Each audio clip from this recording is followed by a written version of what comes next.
வீரா serial நாளைக்கான எபிசோடில் என்ன நடக்க போகுதுன்னு பார்க்கலாம் வாங்க.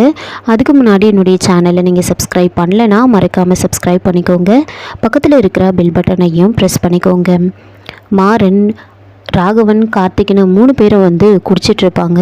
அப்போது ராகவனும் கார்த்திக்கும் மாறனை பற்றி ரொம்ப பெருமையாக பேசுகிறாங்க. மாறனை ரொம்ப பிடிக்கும் அப்படின்னு குடிச்சிட்டு பயங்கரமாக மாற்றி மாற்றி பேசிகிட்ருக்காங்க. அப்போது மாறன் சரி எல்லாம் போதும் போயிட்டு தூங்குங்க அப்படின்னு சொல்ல, அப்போது கார்த்திக் ராகவனை கூட்டிகிட்டு கீழே இறங்கி வந்துட்டுருக்காங்க. அங்கே ராமச்சந்திரன் உட்காந்து பாட்டு கேட்டுட்ருப்பாங்க. நேராக பொறுமையாக இறங்கி வந்துட்டுருக்காங்க. அங்கே கால் தடுக்கி ஒரு ஃப்ளவர் வேஸ் கீழே விழுந்துடும். அது விழுந்த உடனே என்ன பண்ணுறாங்கன்னா, சத்தம் கேட்டு ராமச்சந்திரன் டக்குன்னு எந்திரிச்சு வராரு. உடனே கார்த்திக்கும் ராகவனும் அங்கேருந்து அப்படியே சைலண்ட்டாக மேலே ஓடி போய் ஒரு இடத்துல போய் ஒளிஞ்சிக்கிறாங்க. ராகவன் என்ன இது, என்ன சத்தம், யார் வந்ததுன்னு தெரியலையே அப்படின்னு யாருன்னு கத்திக்கிட்டே மேலே போகிறாங்க. மாறன் ஒரு பக்கம், ராகவன், கார்த்திக்னு ஒரு பக்கம்னு ஒளிஞ்சிட்டு உக்காந்துட்டு இருக்காங்க. ராமச்சந்திரன் யார் அதுன்னு கேட்டுக்கிட்டே வராங்க. உடனே கார்த்திக் பூனை கத்துற மாதிரி கத்துறாங்க. கத்துன உடனே மாறன் ஒரு பக்கம் தலையில் அடிச்சுக்கிறாங்க. யார் பூனை கத்துற மாதிரி கத்துறது அப்படின்னு ராமச்சந்திரன் கேட்க, அப்போது அப்படியே சந்தேகத்தோடு நின்று பார்த்துட்ருக்காங்க. இப்போ கரெக்டாக திரும்பவும் பூனை கத்தும். பூனை தான் கத்துது அப்படின்னு யோசிச்சுக்கிட்டு ராமச்சந்திரன் திரும்பவும் கீழே இறங்கி போகிறாரு. உடனே பின்னாடியே ராகவனும் போகிறாரு. போயிட்டு நேராக ராமச்சந்திரன் கிட்ட, அப்பா நான் உங்ககிட்ட ஒரு விஷயம் சொல்லணும் அப்படின்னு சொல்கிறாங்க. பின்னாடியே மாறன் ஓடி வந்துட்டுருக்காங்க. ராமச்சந்திரன் என்ன விஷயம் சொல்லுடா அப்படின்னு சொல்ல, அப்பா அந்த ஆக்சிடெண்ட்டை மாறன் பண்ணலை, நான் தான் பண்ணேன் அப்படின்னு சொல்கிறாங்க. உடனே மாறன் தலையில் அடிச்சுக்கிறாரு. ராமச்சந்திரன் ஒரு பக்கம் அந்த விஷயத்தை நம்பாமல், என்னடா அவன் மேலே நீ பாசமாக இருக்குன்னு எனக்கு தெரியும், ஆனால் அதுக்காக அவன் பண்ண தப்ப நீ பழி ஏற்றுக்கிறியா அப்படின்னு சொல்லிட்டு போய் முதல்ல தூங்கு அப்படின்னு சொல்லிட்டு போயிடுறாரு. உடனே மாறனும் ராகவனை கூட்டிகிட்டு அங்கேருந்து மேலே படுக்க வைக்கிறாங்க.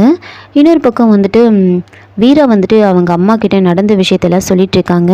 இது கேட்டு கண்மணி இப்போ என்ன அவன் நல்லவன், நீ சர்டிஃபிகேட் கொடுத்துட்ருக்கியா அப்படின்னு ரொம்ப கோவப்பட, இங்கே பாரு நான் நல்லவன்லாம் சர்டிஃபிகேட் கொடுக்கல, அங்கே நடந்த விஷயத்த சொல்லிகிட்ருக்கேன் அப்படின்னு சொல்ல, அவங்க தங்கச்சியும் இப்போ அந்த விஷயத்தை நீங்கள் பேசாமல் இருக்க மாட்டிங்களா அப்படின்னு ரொம்ப கோவப்படுறாங்க. அதனால் வீரா அந்த விஷயத்த பேசாமல் இருக்காங்க.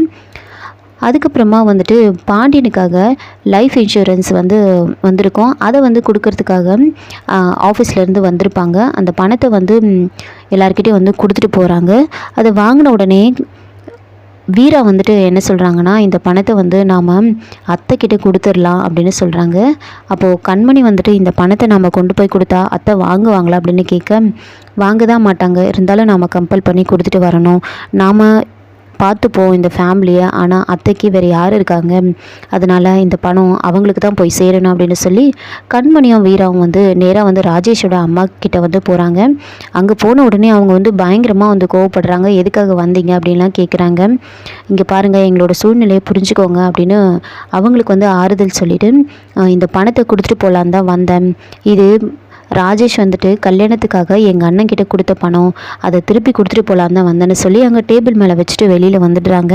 அப்போ கண்மணி வீராவை கேட்குறாங்க, எதுக்காக நீ பொய் சொன்ன அப்படின்னு கேட்க, நாம் இது இன்சூரன்ஸ் பண்ணணும்னு சொன்னால் அத்தை வாங்க மாட்டாங்க, அதனால தான் நான் அப்படி சொன்னேன் அப்படின்னு சொல்லிட்டு அங்கேருந்து வந்துடுறாங்க. இன்னொரு பக்கம் கடைக்கு ராகவன் வராரு. அப்போது அந்த கடையில் அதுக்கு முந்தின நாள் தான் ஒருத்தருக்கு கல்யாணம் ஆகிருக்கும். அவங்க இந்த கடைக்கு வேலைக்கு வந்திருப்பாங்க மறுநாளே. அதை பார்த்துட்டு ராகவன், உனக்கு நேற்று தானே கல்யாணம் ஆச்சு, என்ன நீ உடனே வந்துட்ட வேலைக்கு அப்படின்னு கேட்க, கல்யாணம் நின்று போச்சு அப்படின்னு சொல்கிறாங்க. அதை கேட்டு ராகவன் ஷாக் ஆகுறாங்க. என்னது கல்யாணம் நின்று போச்சா, எப்படி அப்படின்னு கேட்க, பொண்ணு ஓடி போயிடுச்சு, பொண்ணுக்கு இந்த கல்யாணத்தில் விருப்பம் இல்லையா, அவங்க அம்மா அப்பா கம்பல் பண்ணி கட்டி வச்சிடலான்னு பார்த்துருக்காங்க அப்படின்னு சொல்கிறாங்க. அதை கேட்டு ராகவன், ஏன் நீ முன்னாடியே கேட்கலையா அப்படின்னு கேட்குறாங்க. நான் கேட்டேன், விருப்பம்தான் சொன்னாங்க, ஆனால் இப்போது அந்த மாதிரி பண்ணிட்டாங்க, அதுக்கு தான் சொல்கிறது, பொண்ணுக்கிட்ட எதுக்கும் ஒரு வார்த்தை நாம் கேட்கணும், பொண்ணுக்கு கல்யாணத்தில் விருப்பம் இல்லையான்னு கேட்கணும் நாம் அப்படின்னு கேட்ட உடனே ராகவன் யோசிக்கிறாங்க. கரெக்டாக மாறன் அங்கே என்ன அந்த மாதிரி கண்மணி ஓடி போயிடுவான்னு யோசிக்கிறியா அப்படின்னு கேட்ட உடனே ராகவன், சேச்சா அப்படிலாம் இல்லை அப்படின்னு சொல்கிறாங்க. அப்போது ராகவன் மாறன் கிட்ட எனக்கு பயமாக இருக்குடா, அந்த மாதிரி எதுனா நடந்துட்டா என்ன பண்ணுறது அப்படின்னு கேட்க, அப்போ மாறன் வந்துட்டு அதுக்கு நீ கண்மணிக்கிட்டே கேட்டுரு இந்த கல்யாணம் விருப்பமா இல்லையான்னு அப்படின்னு சொல்கிறாங்க. அப்போ ராகவன் வந்துட்டு எப்படி கேட்கறது, அதான் ஏற்கனவே கேட்டல அப்படின்னு சொல்ல, திரும்பவும் கேளு அப்படின்னு சொல்கிறாங்க. எப்படி கேட்கறது, அவங்க வீட்டுக்கே போய் கேளு அப்படின்னு சொல்கிறாங்க. வீட்டுக்கா, நான் எப்படி போய் கேட்கறது, அவங்க எல்லாம் என்னை பற்றி என்ன நினைப்பாங்க வீட்டுக்கு போனால் அப்படின்னு சொல்கிறாங்க. அப்போ மாறன் வந்து ராகவனுக்கு வந்து ஒரு ஐடியா கொடுக்குறாங்க. அங்கே இருக்கிற ஒரு சாரீ எடுத்துகிட்டு ராகவன்கிட்ட கொடுத்து இதை எடுத்துகிட்டு போய் கண்மணிக்கிட்ட கொடுத்துட்டு அப்படியே வந்து கல்யாணத்துக்கு விருப்பமானு கேட்டுட்டு வந்துடு அப்படின்னு சொல்கிறாங்க. அதே மாதிரியே ராகவனும் வந்து சாரீ எடுத்துக்கிட்டு நேராக வந்து அவங்க வீட்டுக்கு வந்து போகிறாங்க. அங்கே போயிட்டு கண்மணி மட்டும்தான் இருப்பாங்க. கண்மணிக்கிட்ட வந்து சொல்கிறாங்க, இந்த மாதிரி புதுசாக ஒரு டிசைன் வந்துச்சு கடையில், அதனால் உங்களுக்கு கொடுத்துட்டு போகலான்னு வந்தேன் அப்படின்னு அந்த சாரியை கொடுக்குறாங்க. கொடுத்ததுக்கப்புறமா கண்மணி வந்து உள்ளே கூப்பிடுறாங்க.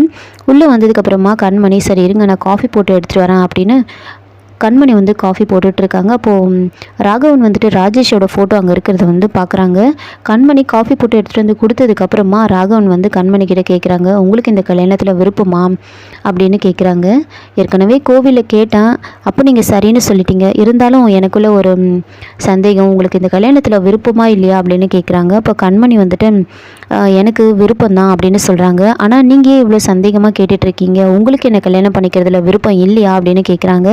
அப்போ ராகவன் அப்படிலாம் கிடையாது, நான் சும்மா தான் கேட்டேன் அப்படின்னு சொல்கிறாங்க. அப்போது கண்மணி வந்துட்டு ராஜேஷோட ஃபோட்டோவை பார்த்துட்டு எனக்கு இந்த கல்யாணம் நல்லபடியாக நடக்கணும், எந்த ஒரு தடங்களும் வரக்கூடாது அப்படின்னு சொல்கிறாங்க. ராகவன் எனக்கு இப்போ தாங்க ரொம்ப சந்தோஷமாக இருக்குது, சரிங்க அப்போ நான் கிளம்புறேன் அப்படின்னு சொல்லிட்டு எந்திரிச்சு வராங்க. கண்மணி அப்படியே வந்து மயங்கி கீழே விழுந்துடுறாங்க. விழுந்த உடனே ராகவனுக்கு என்ன பண்ணுறதுனே புரியல. ஓடி போய் கண்மணியை வந்து எழுப்புறாங்க. அப்படியே வந்து கண்மணியை தூக்கிட்டு நேராக ஹாஸ்பிட்டலுக்கு போகிறாங்க. இதோட இந்த எபிசோடை வந்து முடிச்சிருக்காங்க. என்னோட ரிவ்யூ பிடிச்சிருந்தா லைக் பண்ணுங்கள், மறக்காமல் சப்ஸ்கிரைப் பண்ணுங்கள்.